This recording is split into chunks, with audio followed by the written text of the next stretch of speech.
इब्तदाई उम्र में तो क्या होता है कि आपके जिस्म के अंदर इसको खत्म करने वाला सिस्टम, ये जो फ्री रेडिकल्स होते हैं, ये फ्री इलेक्ट्रॉन्स होते हैं जो आपके जिगर के लिए भी खतरनाक होते हैं, गुर्दों के लिए भी, दिल के लिए भी और दिमाग के लिए भी। लेकिन उस उम्र में तो आपका तोड़ होता है जिसम के अंदर एंटी ऑक्सीडेंट्स होते हैं। लेकिन जैसे जैसे उम्र बढ़ती है तो फ्री रेडिकल्स बढ़ते जाते हैं और एंटीऑक्सीडेंट कम हो जाते हैं। तो हम लोगों को कहते हैं कि आपने ऐसी चीजें इस्तेमाल करनी है कि जिनके अंदर एंटीऑक्सीडेंट ज्यादा है। मिसाल के तौर पर इसके अंदर जो एंटीऑक्सीडेंट होते हैं उनके कुछ नाम है, जैसे क्लोरोजेनिक एसिड है, इसी तरह से इसके अंदर जो है वो कैफिक एसिड है, इसके अंदर मायरेसिटिन है, इसके अंदर क्वेरसिटिन है और कैम्फिरोल है। ये बहुत ज्यादा मशहूर एंटीऑक्सीडेंट है जो इन ऑक्सीजन फ्री रेडिकल्स का जो बुनियादी तौर पर आपको नुकसान पहुंचाते हैं बढ़ती उम्र के साथ, तो उनका तोड़ करते हैं। तो चिया सीड को इसलिए भी इस्तेमाल करना चाहिए कि इसके अंदर बहुत ज्यादा एंटीऑक्सीडेंट्स हैं। आप में से बहुत सारे लोगों ने ये नोट किया होगा कि जब आप डाइटिशियन के पास जाते हैं कि आपने अपना वजन कम करना है, तो वो अक्सर आपको एक मशवरा देते हैं कि आप सुबह नाश्ते में दही के अंदर जो चिया सीड है इसको डाल के इस्तेमाल करें। आखिर वजन कम करने के लिए इसके अंदर क्या ऐसी चीज है कि आपको डाइटिशियन ये मशवरा देते हैं? उसकी वजह है कि इसके अंदर प्रोटीन है, एक औंस के अंदर 10 ग्राम, और इसी तरह से इसके अंदर फाइबर भी ज्यादा है। अब ये जो प्रोटीन और फाइबर है इनके अंदर ये सलाहियत होती है कि जब आपके एक दफा यांतों में जाते हैं, और ये डाइटरी फाइबर होता है जो कि एक अच्छे वाला फाइबर होता है, तो ये बहुत देर तक आपको भूख नहीं लगने देता। जब आप नाश्ते में इसको इस्तेमाल करेंगे और उसके बाद आप बाहर जाएंगे तो बाद खाना देख के आपका दिल मचलता है और आप कुछ खाने की कोशिश करते हैं, लेकिन ये प्रोटीन और फाइबर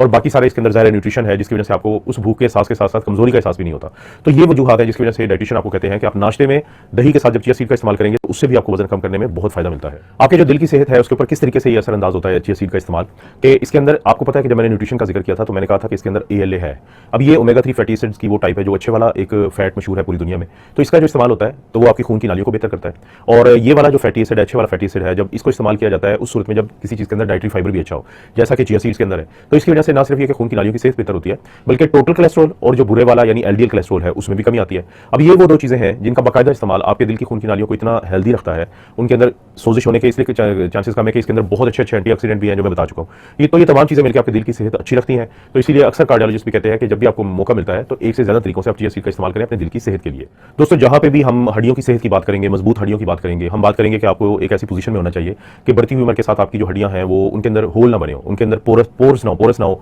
जिसमें ऑस्टियोपोरोसिस आपने नाम सुना होगा। ये कब हो जाता है? जब हड्डियों के अंदर कुछ चीज़ें कम हो जाती हैं, जैसे कि कैल्शियम है, मैग्नीशियम है, फास्फोरस है। अब जब ये चीज़ें कम हो जाती हैं तो ये बिल्डिंग ब्लॉक्स हैं, जैसे दीवार के अंदर ईंटें लगी होती हैं, आप ईंटें निकाल दें तो दीवार गिर जाएगी। इसी तरह वो इंसान जिसके अंदर मैग्नीशियम की